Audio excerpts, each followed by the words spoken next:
Was it fun? Definitely wasn't fun. But did I get something positive out of it? Yes, I did. What you learned was on the backside of that lesson is I didn't like it. I didn't like the way I was feeling. I wasn't like, oh, I want to do this again tomorrow. No, I don't. It was just, but what I learned through was like, hey, a reminder if I can hold this effort for long periods of time and it be okay. And I'm not in danger. I don't need to pull the plug. I'm not going to bonk. It's okay to just not like the way that you feel. Good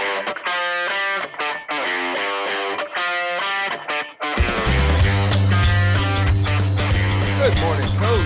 Hey, man. Happy Thursday. How are you? Happy Thursday, man. I am doing pretty damn good, actually. Hey, I like that. Anytime you start the podcast with a soft expletive, things are going to be good today. Things are But gonna be hey, good. yeah, man, it's April 9th, 2020. Crushing Iron Podcast, episode 363, 363. We appreciate you tuning in. We come to you every Monday and Thursday, for the most part. If not those days, we do at least come to you twice a week, and we have been doing so for, man, 4 years. Is that right? This You can't say that something to me like right that. now. Like, it feels like it, man. Like the days are like, mean nothing. They're like weekends are nothing. There's no such thing as a work day.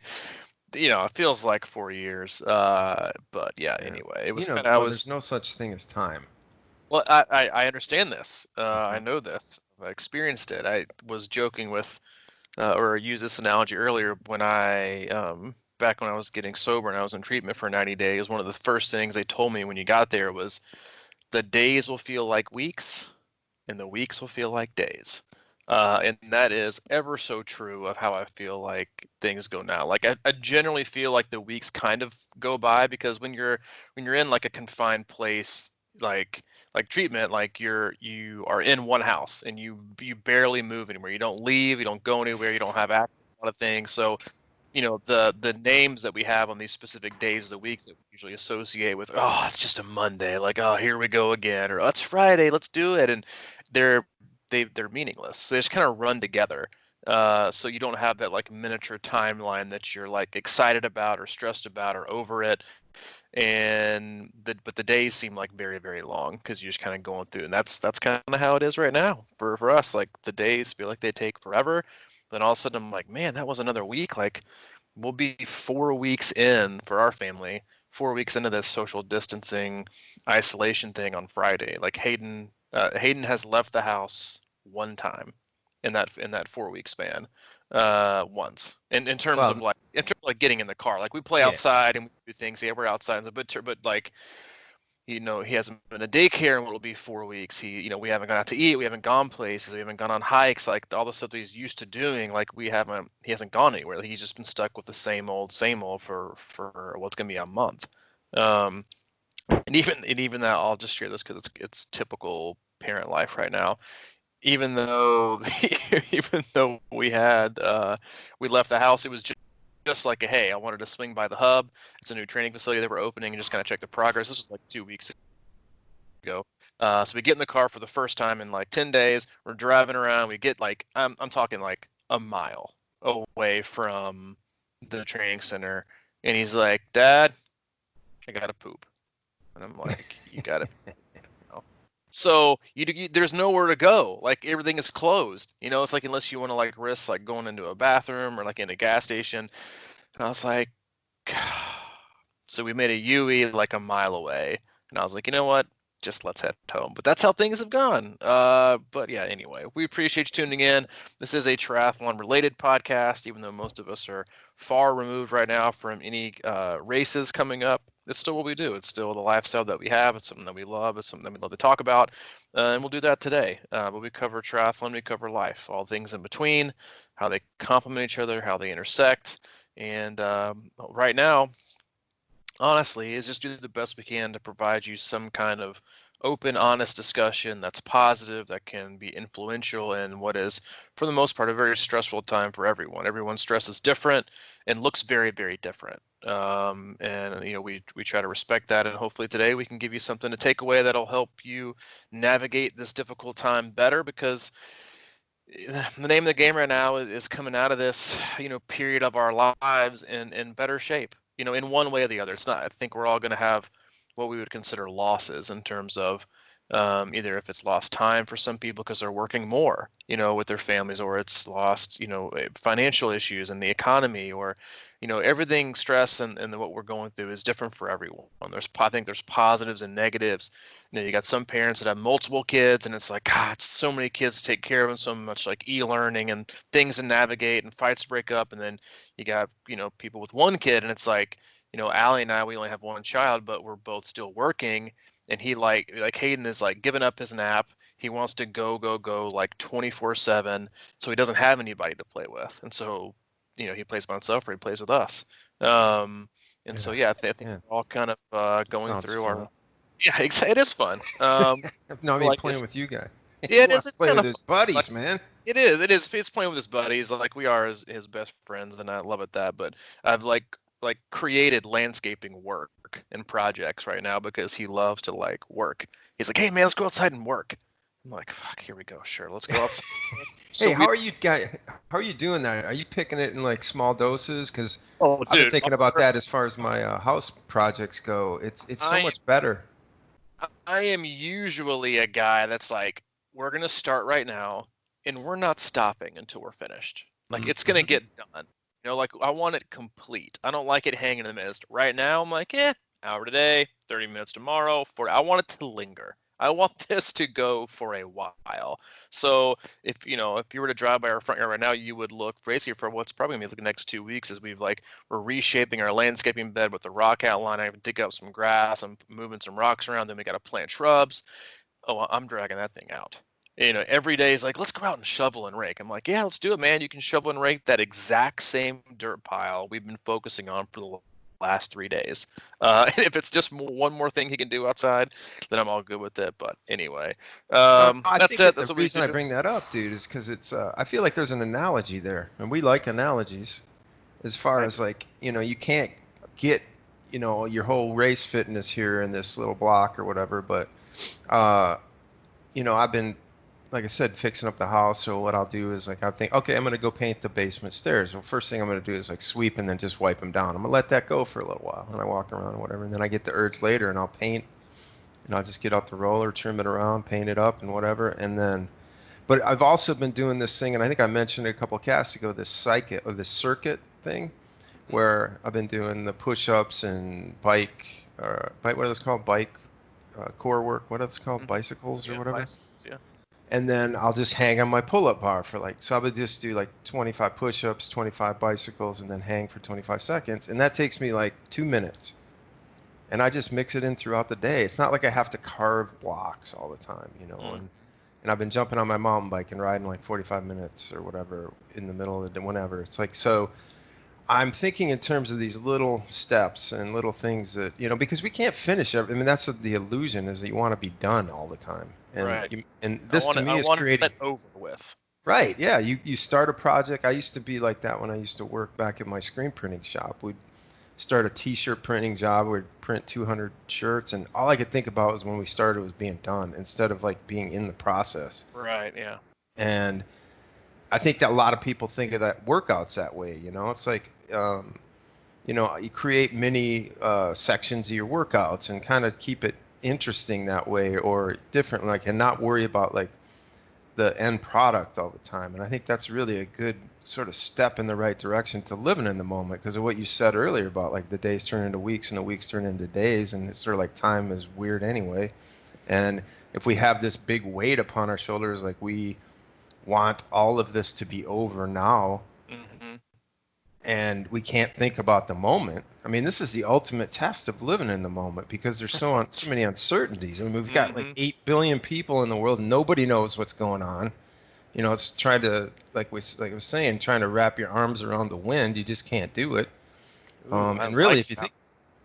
if you really think about it, it's not much different than normal life. I mean, a lot of people, we really don't know what's going on in the biggest picture. We just kind of try to do the best we can. So this is sort of like a hyper vigilant focus on being here right now and not worrying about what's coming because we can't really do anything about it. We can never really do anything about it.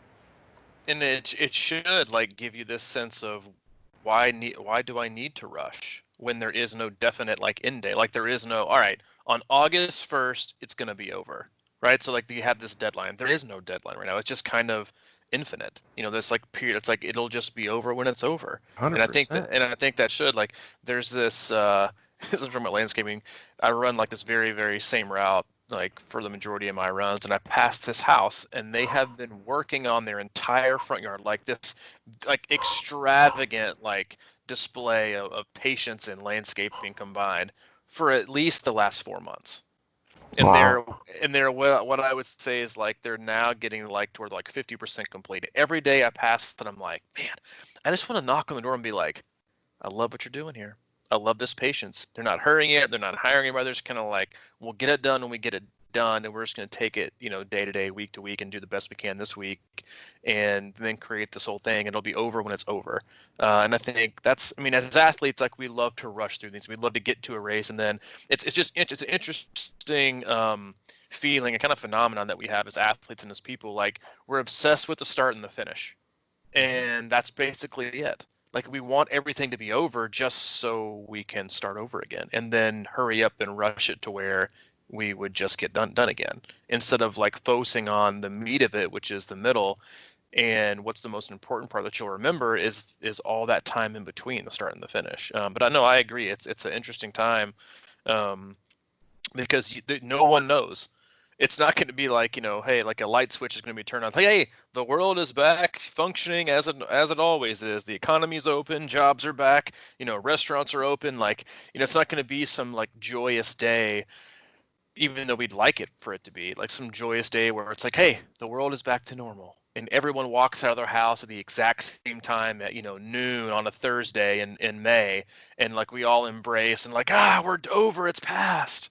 Like we'd have no idea when it's going to be, and when it is like it's going to be gradually done in phases. It's not, and so I think it's a great test in patience, and it's also this whole experience. And we both kind of have like two topics today. Is, how will things look when we move past this, and all forms of life, and triathlon and in our regular lives, and how will we be different? And then also, I've had this whole experience for many of us, and this is an analogy and a lot of similarities between life and in training and racing is that feeling of being uncomfortable. And I think in some way, shape, or form, we've all been uncomfortable at some point or for extended periods over the last few weeks or even a month or so, and how we handle that, and how I think we need to show ourselves grace on how we handle that. But that's our two topics for today. I'm more than happy to start with either of them, and I'll let you make that call. Mm. Well, this uncomfortability thing is interesting because in a way, and I alluded to it last time, but in a macro sense, I guess I'm uncomfortable with everything that's going on out there. But like in my own little world, when I shrink in and kind of just do what we're doing, there's a certain level of comfort in that because because it doesn't feel like a rat racy kind of lifestyle anymore where people are just bustling around and you go to bed on Sunday, and even though we work at home, I don't feel like I need to get up and it's like get in the starting line with the Joneses and just go out and rip it up anymore. It's sort of like everybody's just kind of hanging out, loosening up behind the start line, and nobody's really going anywhere. We're all just kind of waiting it out. We're waiting out the storm almost. It's like we're delayed the start, and it's kind of like that. You deal with impatience like that, and it's I think ultimately on some ways it's a good thing that we have to do that. We have to think about, hey, wow, how are things going to be different out there, and how do we deal with uncomfortable situations? And I mean, for me, racing is all about that. For one, like, how do you deal with the uncomfortableness of certain things, and how do you just get through it? Because most of the time we can, you know what I mean? It's like it's such a mental game out there, especially you talk about long course racing. It's just such a mental game. Have And you have you ever wanted to quit in the middle of a race? 100, yeah, all the time. Everyone? Every Ironman. Oh, 100% me too. Every single one. And it's funny because I think in all of my best races, I've wanted to quit. Every single one.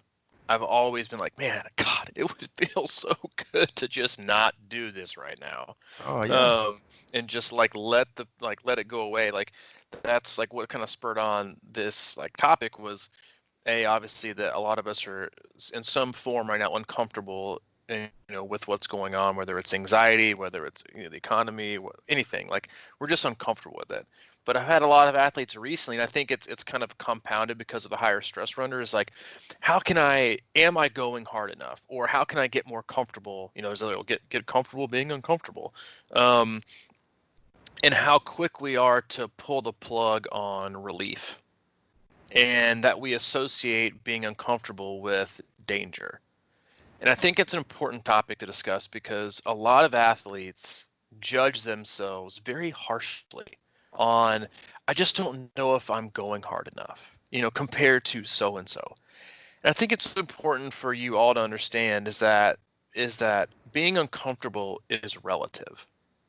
Pain is relative, and the thoughts and feelings that you have associated with anxiety, depression as well, but like pain and being uncomfortable are all relative to you because we've all had situations and experiences in our lives, in training and in life, that trigger this response of, okay, this is what I would consider a threat, right? This is not necessarily this is dangerous, but this is a threat. Like I feel somewhat threatened right now. And I think that's the hardest position we find ourselves in as athletes. Like, I've had a lot of athletes ask this lately, and I did a run for myself specifically this morning where for me, one of the hardest runs that any athlete can do is what I would consider like zone 3 or zone 4 effort. It's uncomfortable, but it's just comfortable enough to where you can do it for a long period of time, which is very, very similar to racing. Like you get out there and you're like, gosh,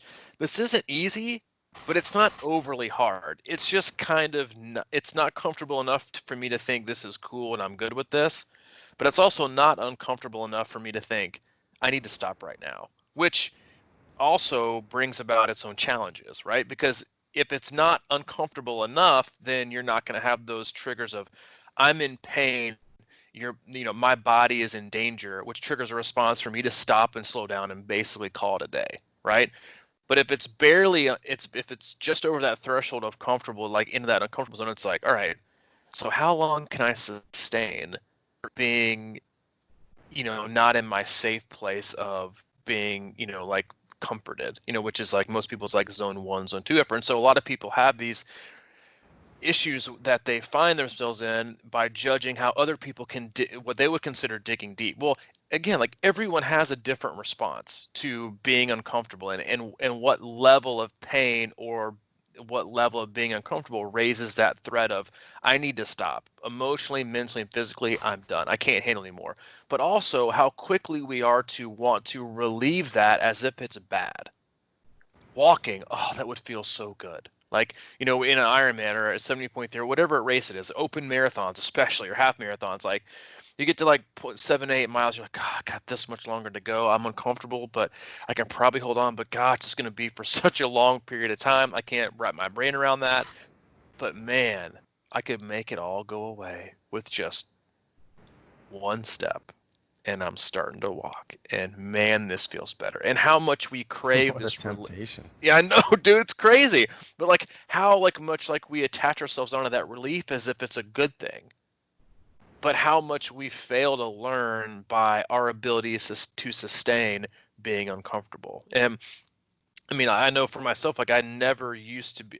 I've gone through like two different periods in my life where I've always like I'm not a good. And the reason I think it's hard in that kind of like gray area zone of not overly hard but not too easy is that, we know that when we're going like all out, we know for a fact that we can't hold it for long. It's just a short period of time, and then it's going to be over. It's like I can go 100% for, and you have different athletes that can do different things, and that's a lot about how they're physically wired, but a lot about how they're also mentally and emotionally wired. Is would you rather go 20 minutes, barely can breathe, all out gangbusters, just super painful, and then it'd be over and done? It's like ripping the band-aid off. Or would you like me to go for 60 minutes or an hour and a half at a just pretty uncomfortable rate, like 85%, 90? Some people would rather have that, and then the other, half of the bag that does like training, like, oh no, I want it over with. And so Hmm. there's a level of comfort in both. But when you get to these like long sustained efforts, I think we have to find a way to be okay with whatever pace or gauge you're using, your expectation you're using, to say, like, is this uncomfortable? Like, am I digging hard enough? Right? Am I going? That's the question that so many athletes have, is they want to question their toughness. Is, I just don't think I'm going hard enough. And if you're triggering that pain responses and I have to quit, then you probably are going too hard. But that long sustained uncomfortability that I've had in two different shapes, like one before I got sober, I was able to do like long sustained periods of just being uncomfortable because I was in so much pain. That was the only way for me to dull it. Mm. And then now on the flip side, I can still do the same thing, but it's because I've gone through so many periods of my life that have been long, like not just days that were rough, but like weeks and months, and for some like years, that were so uncomfortable, but I've just kind of associated with, I can hold on to this. I can do this. And I think there's this important point, and I'll shut up for a second, is that, like, to distinguish between, am I really in danger, or is this just not, or am I just craving the absence of being uncomfortable, right? I think there's a very hard, kind of a fine line, that like tight line, a wire that we kind of walk when we're in that like zone 3 zone, where it's like uncomfortable. That, is this really painful, and do I really feel danger and a threat from this, or am I just really missing and craving zero uncomfortable or zero amounts of pain? And you know what? I'll just pull the plug, or I'll distract myself. Like, make the analogy to regular life. Like, today's really uncomfortable. I don't like these thoughts. So you know what? I'll just pick up my phone and scroll through Instagram and check out people's food and what they're doing today, because I really don't want to think about this. But then it comes back, then it comes back, and then it comes back, and then it comes back, and you just keep, being in denial that it's really happening, or you're really feeling that way, until finally one day, there's no amount of distraction that will overcome these thoughts and feelings, because now they've bubbled up and taken over, and now you're just left with having to deal with this like avalanche of thoughts and feelings that you've shoved down for so long in just straight denial, and now you got to deal with them all at once, instead of just kind of going, being training yourself, because I believe you can train yourself to deal with things that are hard by sitting in them and not running away.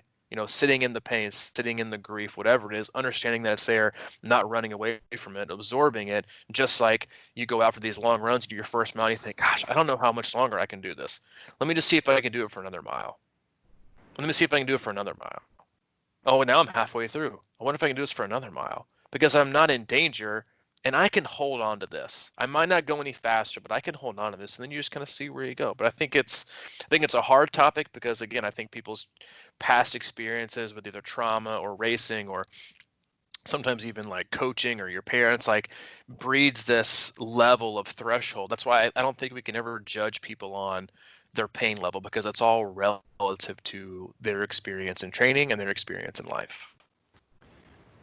Well, I had a response there, but the last minute or so, you just took it all right out of my mouth. So I'll Sorry. have to. No, because I think sitting with the pain and training for the pain are real things, and let's not think of pain as a, like dangerous, place, but like you're saying, that spot of or uncomfortableness, and how I can't tell you how many times I'm out running and I sort of feel like I push myself into that, and like I think about that long run or something, and I'm like, yeah, man, this would be really sweet to walk, but I work on that, flipping that switch off. It's like you don't need to do that. You don't need to do that.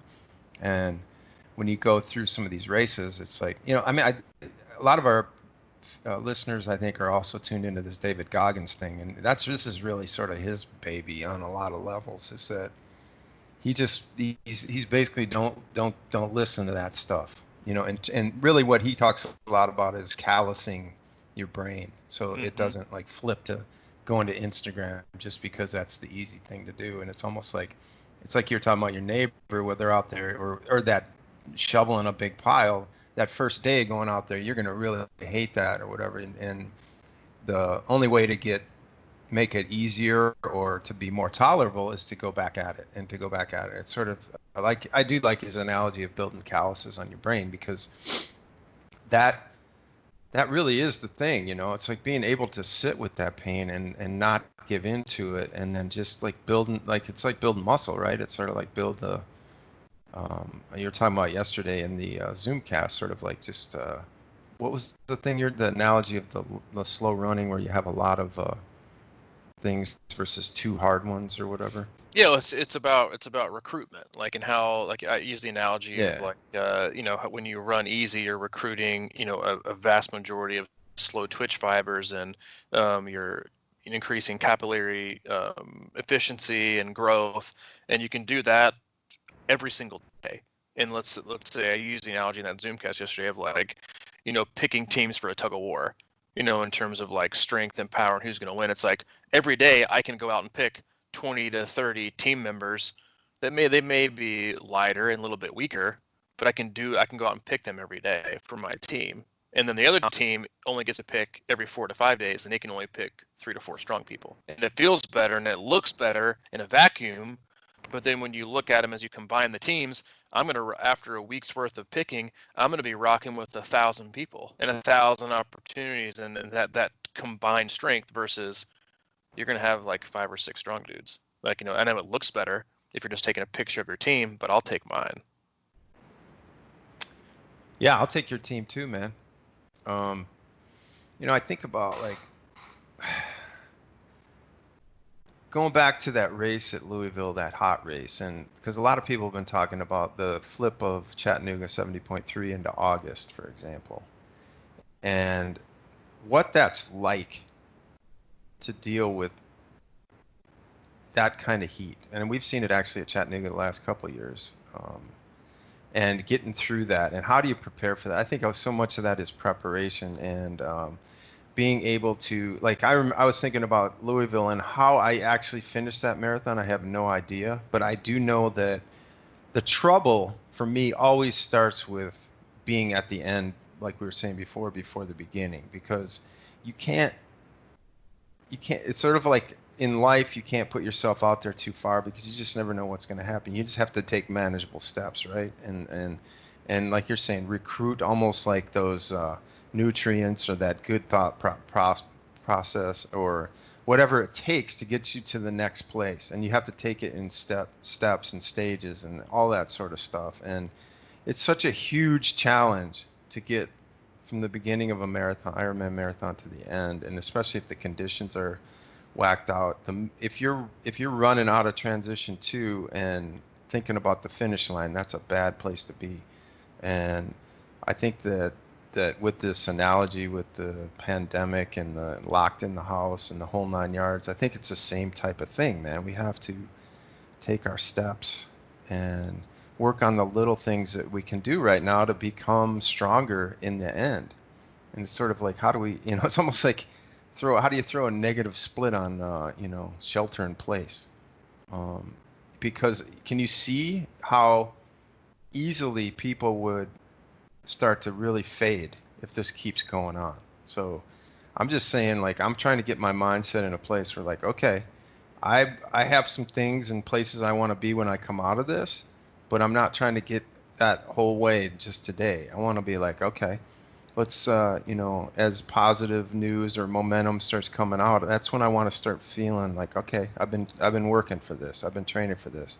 Because you're going to hit the ground and it's going to be sort of a complicated, like, okay, like coming out after, a big storm in the morning and looking around and going, what do we do now? Well, I think it's important to kind of sort of set yourself up for that moment in a way.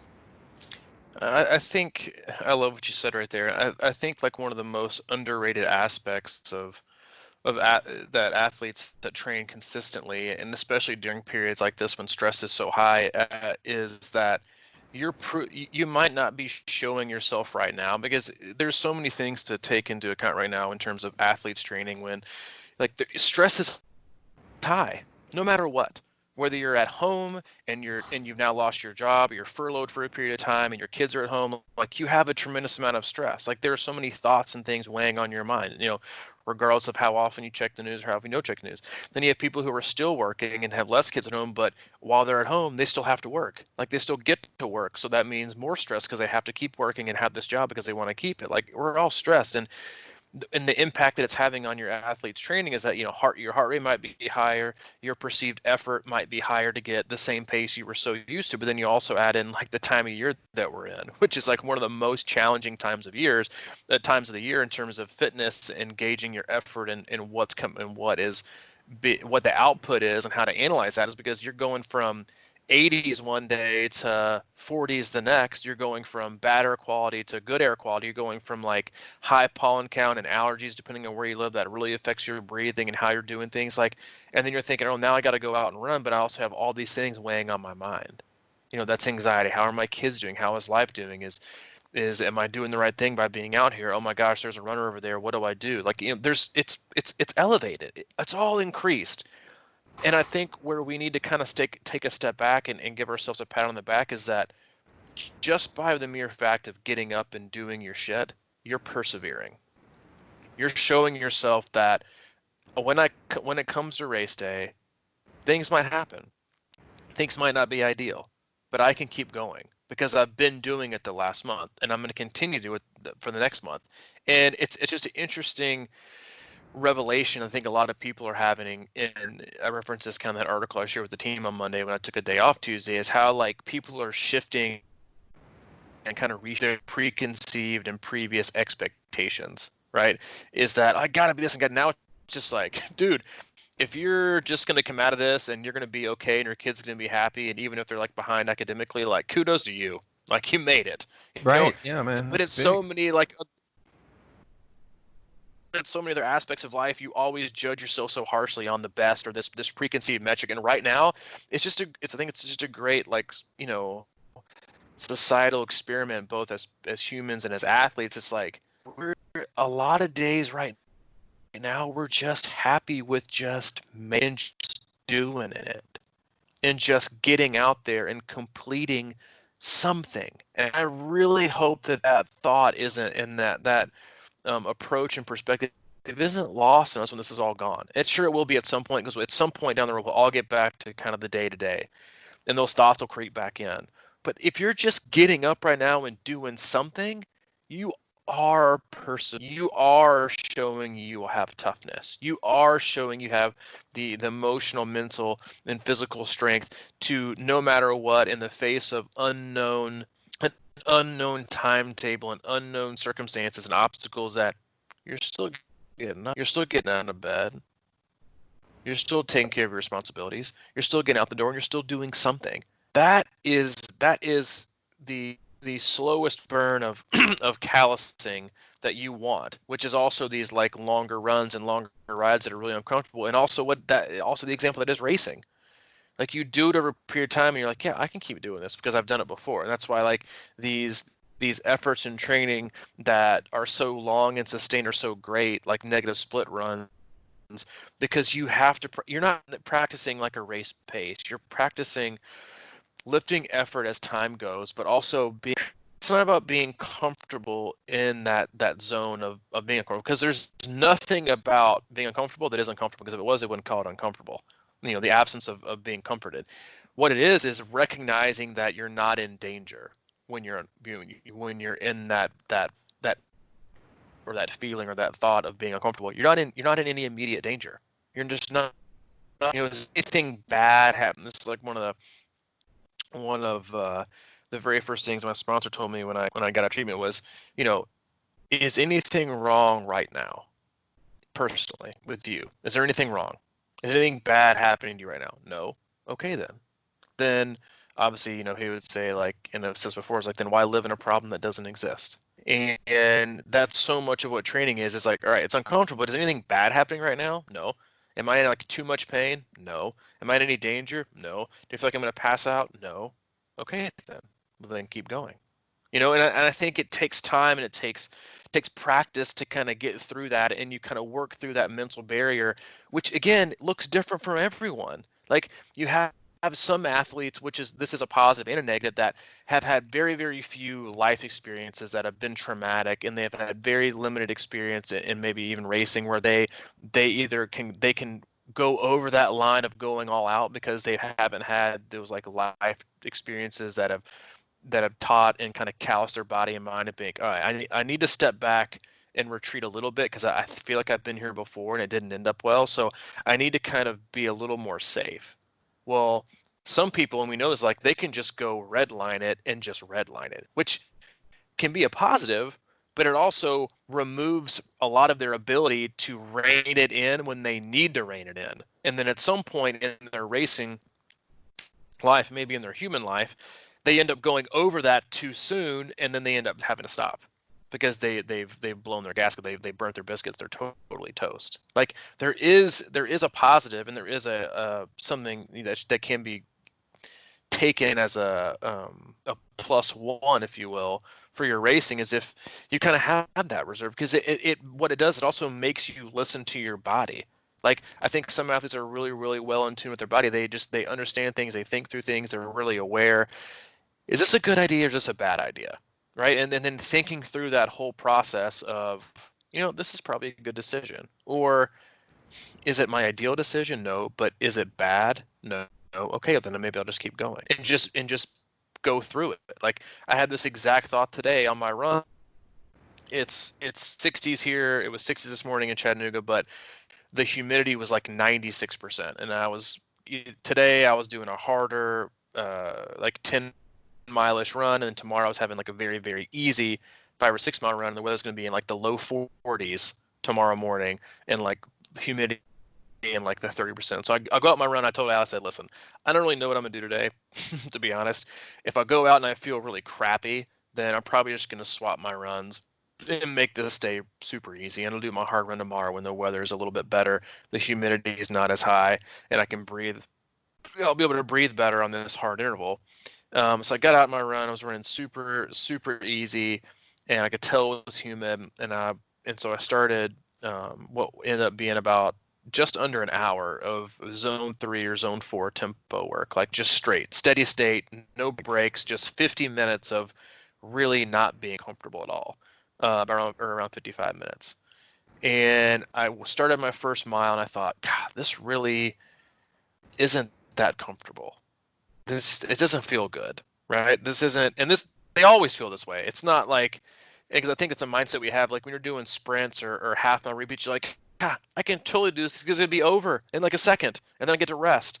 But when you have such a long block of time, where there's 50 to 60 minutes, you're like, dude, that's a while.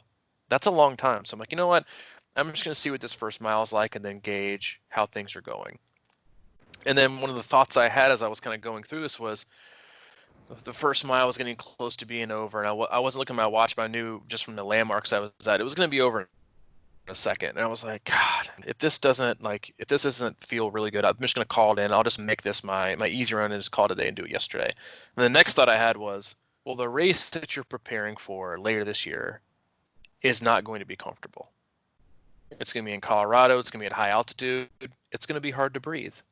If you're going to make adjustments to make things easier on these things that are supposed to build fitness and supposed to be okay to be uncomfortable, then what's going to happen then? And so I thought, all right, I'm going to do this mile, then I'm going to do another one. With the first mile and second mile. And I think we've had this conversation. I think we always do this in races too, and we've talked about it on a podcast. It was like we start our negotiations, right? Like we start with, Yeah. it ended up being 8 miles of total work, which was just around an hour.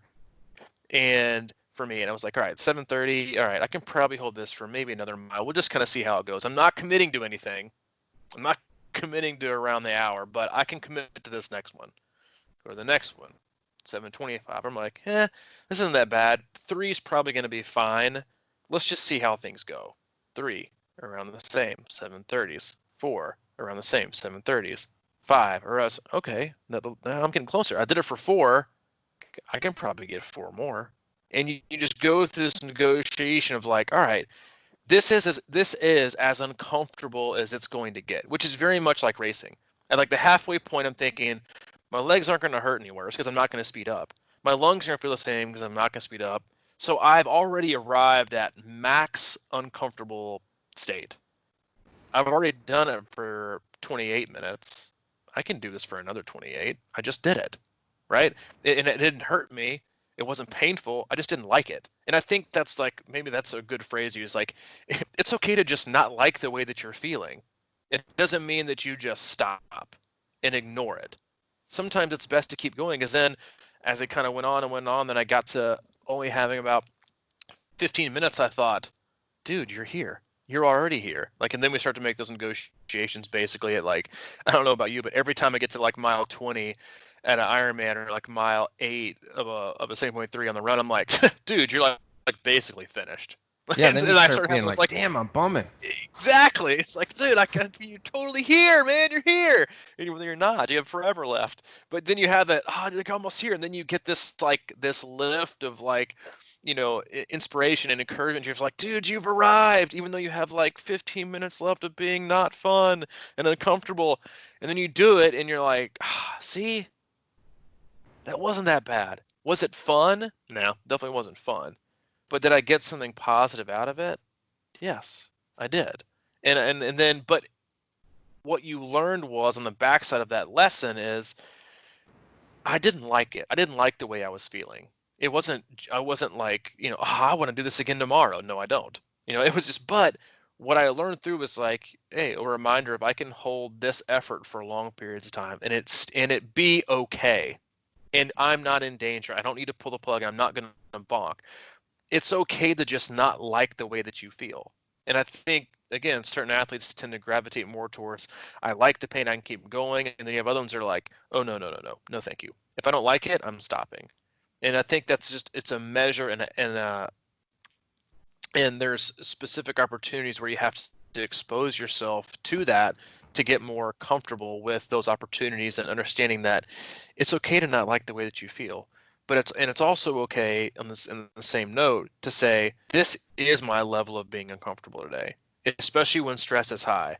If life is perfect, a lot of times you can dig a little bit deeper, because you have that much less stress around you. So you're not starting with that baseline that's already kind of on high alert. Okay, I'm already starting this run. I'm already stressed. I'm already anxious. The first sign of anything like coming to the tipping point, it's time to retreat. No, thank you. You know, but if you're coming out of the walk-in door, and let's say this is like a year ago, none of this is happening. Life is great. The weather's perfect. I'm just living the dream. Your ability to withstand more is going to be greater, because you're not on that kind of level of, like, what I would consider high alert. Your body is already in a state of what I would, which is most of us right now, is your body is in a like constant state of being like hyper vigilant. Am I washing my hands? Am I keeping my distance? What's this person doing? Am I going out the wrong way? I need to go do this. What are my kids doing? Am I keeping up track? You're on this state of like hypervigilance, where you're very close to always your tipping point, because you're looking for a reason for things to not feel well or feel good. And that's why it's a good time to do these things, is because you can do it safely, and you can gain these experiences that will propel you later on in racing to be like, this hurts, I don't like it. Like, I gotta stop. Wait a minute. I've been here before. And it becomes like, it's obviously not a place you want to visit a lot, but it's a place you've been, and you recognize, you think, hey, I remember last time I was here, I came out just fine. Let's just keep going, and see what happens. And that's how, I think training and racing can really, really complement each other, in that when you go to that place. Well, you know me, I 100% agree with that. There's a saying I've really like. I think it goes, anxiety is living in the future and fear is living in the past. Have you Mm. heard that one? No, but I mean, that rings that's right on cue of what I would totally believe. Yeah. So it kind of happens with this podcast sometimes, the anxiety of being able to fill up an hour, like when we don't really have a direction, but the more we've done it, obviously we're calm with that, and being able to stay with it and just relax and trust that it'll work out, because trust is such a huge part in all this stuff, right? And having faith in a bigger scope and all that sort of stuff. I talk a lot about my meditation practice and how I love it, and again, it's a practice, and at the center of meditation, and I guess if you want to call it a goal, is whatever, is to sort of be on a path towards alleviating the suffering, and it's really about kind of calming down, right? Mm-hmm. And sitting in the moment. We talk about this, and that's why I say that, like, it's sort of an ancillary benefit, right? It's because we've just been talking about thinking this way during running or training runs or in races or whatever, but like that's why the meditation is practice, because it helps you practice calming those thoughts, and Yep. I kind of joke about it a lot, but like when people tell me their knees hurt, or like it's not a serious injury or whatever, IT bands or plantar fasciitis or whatever like that, and I have to work on this one too because I have plantar fasciitis right now. But I joke with people sometimes. I'm like, well, it hurts, and yeah, well, just don't think about it. Just don't think about it. And I kind of mean that. It's sort of like you were saying in those. If you can somehow work on this idea of not letting pain loop sort of just kind of roll through your brain, if you can just sort of acknowledge that thought and just let it go, that's kind of the whole substance of why I think meditation translates so well into performance, is because those little moments where you can sort of like have a little more control of your thought process or your brain. I think those really translate into successes, many successes throughout the day. And if you can kind of just sort of flip a switch away from the negative chatter, um, and the meditation part and the deep breathing and all that sort of stuff, and it's just all about being calm and all about relaxing. And I think that really translates right now, and that's why I like talking about this stuff so much, is because this living in the future and being anxious about what might happen, that we have no idea, that, like I said, 8 billion people really have no idea what's going to happen. We have to have faith that we're all going to kind of figure it out and it's going to be okay. I mean, that's just, for me, is sort of the bottom line of what's going on right now. And I mean, I know there's a lot of people with anxiousness and anxiety about what things are going to be like. And I always think about it in terms of like, how many times in my life have I like been in a crazy loop of like, oh my God, what's going to happen next week? Next week is the big meeting or Mm-hmm. whatever. The big meeting's coming up and I'm stressing about it, la da da. And I got to go and every single time it's been okay, you know. And if I go, and it can be okay if it doesn't work out like you hoped. I mean, even still, then, you just have to be, it is what it is kind of a thing. Um, and then the one other thing I want to say about, because I posted a thing about like what kind of video I can do, and a lot of people really did were curious about my meditation and yoga. And the thing about yoga to me is, other than, it builds strength and increases flexibility and pliability of the body and the muscles and things like that, there's one thing about yoga that they talk about all the time. And the instructors, you'll be in a pose or something, and some of these poses are difficult. I mean, they're all relative to what your level of fitness is and whatever, but they talk about staying with the pain and Mm. breathe. Stay with the pain and breathe. Stay with the pain. And you practice learning how to navigate that pain with breath and relaxation. And I just think that is such a huge lesson for racing and for training, is that if we can do that, if we can just be calm and relax and just breathe, it's amazing how many things go away, how much pain goes away, and how many anxious moments and fears and things like that. So for me, that is like the core of why I do that stuff. It isn't like, Mm-hmm. because I think it's going to put me on the podium or anything like that. I think it's just sort of a connected benefit that translates really well into training. And I think that stuff's really important right now because of just, unknown fears or unknown outcomes and things of that nature. It's just all we can do is sort of be here right now. It's meditation and yoga, like those are like one of my primary therapists back in treatment. He was a big meditation guy. He would lead these like meditation retreats where you would do it for like days, or he would sit and meditate for like 8 to 12 hours. So you have like, you're sitting in a room, by yourself with other people, and all you're doing is sitting with your thoughts for that. Like, talk about callousing your mind and strengthening, like, how you going to deal with developing issues and thoughts that arise and feelings that bubble up. Like, that is called mastering, like, your thoughts. And I think that's why so many things that we do now with training that are, you know,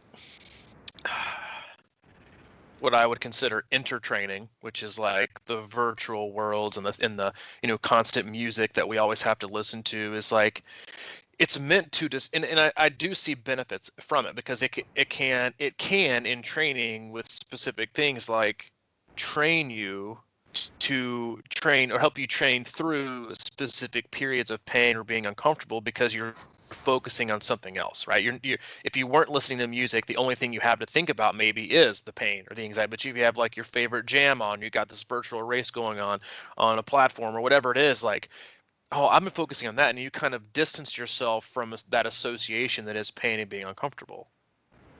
But if you do that so much, and you continuously have that practice of needing these other items to distract you from the pain, and then because I specifically know people and athletes that won't run without headphones.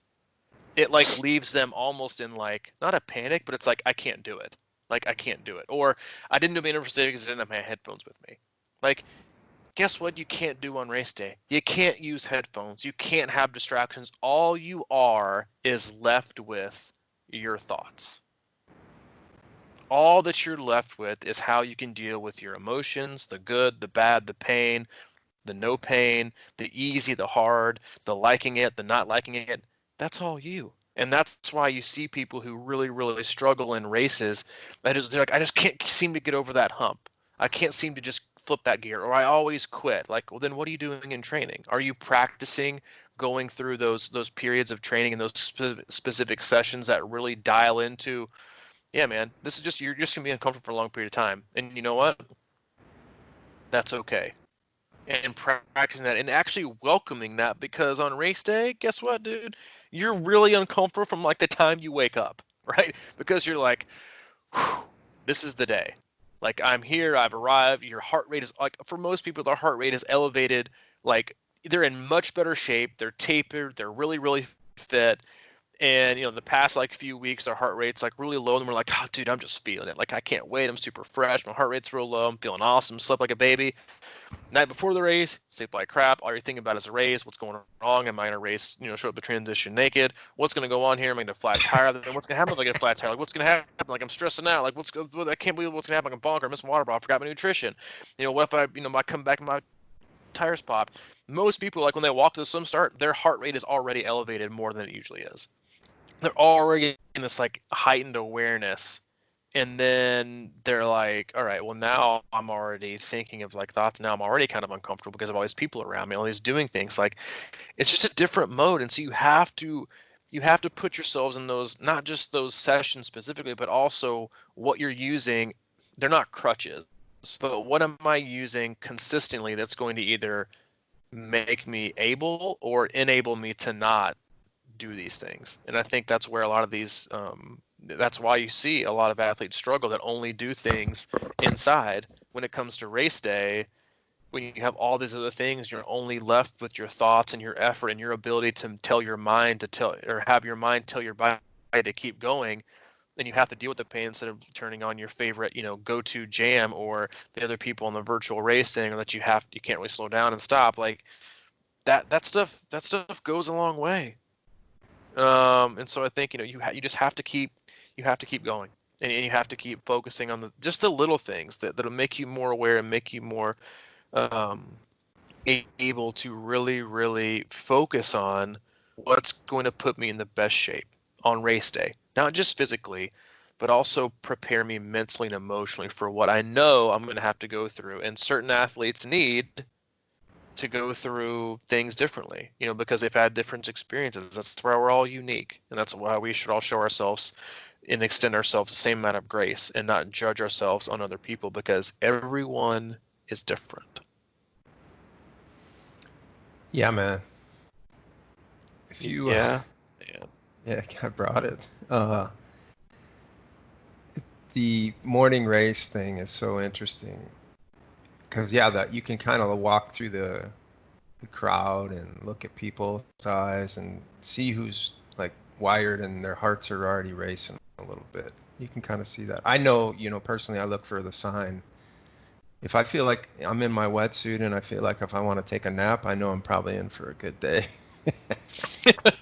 'Cause it's like, um, there's something I've talked about it before. It's like that first Ironman I did. I was nervous all the way up to race day, and I woke up that morning and I was like 100% calm. It was kind of like, I use that analogy of sort of like, well, when you get to that point when you got to walk the plank, you might as well just give in. It's here. There's no reason to get nervous about it. Just accept it and walk right down the road and just get in the water and do what you got to do because you've been training for it, and it's going to work out one way or another. So you might as well just accept what that is. It's no sense of like Exactly. taking it personally.